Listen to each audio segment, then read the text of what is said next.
मान्यवर, बहुत लंबी आजादी की लड़ाई के बाद हम आजाद हुए। जब हम आजाद हुए तब दुनिया भर के कई राजनीतिक पंडितों ने कई आगाहियां की थी कि ये देश बिखर जाएगा, शायद बन ही नहीं पाएगा। कुछ लोगों ने ऐसी आगाही की थी कि यहां डेमोक्रेटिक वैल्यू प्रस्तापित हो ही नहीं पड़ सकते, एकता हो ही नहीं सकती और ये देश आर्थिक रूप से कभी भी आत्मनिर्भर नहीं हो पाएगा। और आज जब 75 साल के समय के बाद, संविधान को स्वीकार करने के बाद पीछे मुड़कर देखते हैं तो सरदार पटेल का मैं धन्यवाद करना चाहता हूं कि सरदार साहब के अथक परिश्रम के कारण आज देश एक होकर मजबूती से दुनिया के सामने खड़ा। मान्यवर, जो कहते थे लोकतंत्र इस देश में सफल नहीं होगा, मैं वो सभी लोगों को इस सदन के माध्यम से कहना चाहता हूं कि 75 साल हो गए, हमारे साथ भी पास पड़ोस में, दुनिया भर में कई लोग आजाद हुए, नई शुरुआत की, वहां कई बार अकस्मात हुए, लोकतंत्र सफल नहीं हुआ।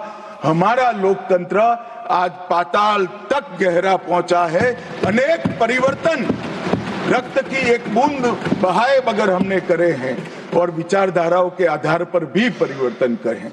अनेक तानाशाहों के गुमान, अभिमान और अहंकार को चूर चूर करने का काम इस देश की जनता ने किया है, मगर लोकतांत्रिक तरीके से किया है। और मान्यवर, जो कहते थे कि हम आर्थिक रूप से आत्मनिर्भर नहीं हो पाएंगे, उनको भी हमारी जनता ने, हमारे संविधान की खूबसूरती ने जवाब दिया है। हम आज दुनिया का 5वां अर्थतंत्र बनकर सम्मान के साथ, और ब्रिटेन जिन्होंने सालों तक हम पर राज किया, और ये जो मैंने तीनों आगाही कही वहीं से पक्ष विपक्ष में से आई थी, आज ब्रिटेन भी अर्थतंत्र की तालिका में हमारे पीछे खड़ा है। मान्यवर, ये हम सब के लिए गौरव लेने का पल है, हम सब के लिए बोध लेने का भी पल है और हम सब के लिए संकल्प लेने का भी पल है। और ये सदन जे आपने लगभग 80 से ज्यादा सांसदों को मान्यवर बोलने का मौका दिया, 31 घंटे की चर्चा हुई और ये चर्चा में सभी भाव पक्ष या विपक्ष से कहीं न कहीं प्रकट हुए हैं। मान्यवर, आज मैं जब यहाँ आया हूं तब ये बात कहना चाहता हूं कि आज हम जिस मुकाम पर खड़े हैं, उस मुकाम पर महर्षि अरविंद और स्वामी विवेकानंद की वो भविष्यवाणी सच होती दिखाई पड़ती है कि भारत माता अपने दैदीप्यमान ओजस्वी स्वरूप से जब खड़ी होगी तब दुनिया की आंखें चकाचौंध हो जाएगी और पूरी दुनिया वो रोशनी से भारत की ओर देखेगा। वो दिन सच होगा, इसके नजदीक काफी मजल हमने काट ली है। मान्यवर, हमारा संविधान सभा की रचना और संविधान की रचना की प्रक्रिया, ये तीनों एक प्रकार से समग्र विश्व के सभी संविधानों में अनूठे हैं, अलग प्रकार के रहे हैं।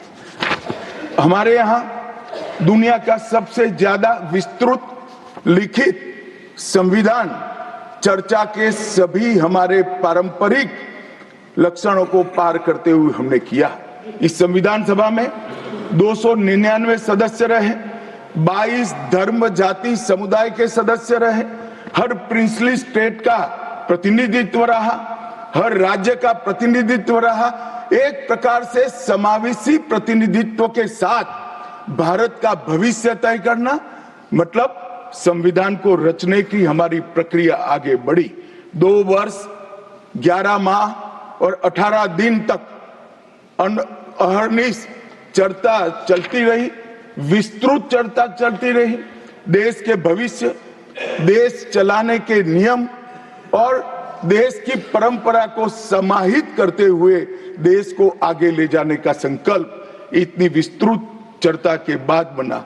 13 समितियों में कार्य विभाजन किया गया, 7 सदस्यीय ड्राफ्टिंग समिति बनी और जनता के अभिप्राय के लिए भी शायद ही दुनिया का कोई ऐसा संविधान होगा जिसका ड्राफ्ट पूरी जनता को कमेंट्स के लिए दिया गया और कमेंट्स पर भी बहुत डिटेल चर्चा कर उचित बदलाव भी किए गए।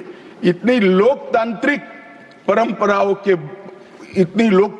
परंपरा से और प्रक्रिया से बना हुआ हमारा संविधान 295 अनुच्छेद, 22 भाग और 12 अनुसूचियों में बटा है और ये सभी संविधान के अनुच्छेद, भाग और अनुसूचियां हैं वो विश्व में कोई भी संविधान से ज्यादा उदात्त और उत्तुंग मानव मूल्यों का सृजन करने वाले रहे हैं मान्यवर। इसलिए हम सबको इस पर गर्व है और हम सब ये संविधान को हमेशा मस्तक झुकाकर प्रणाम करते हैं।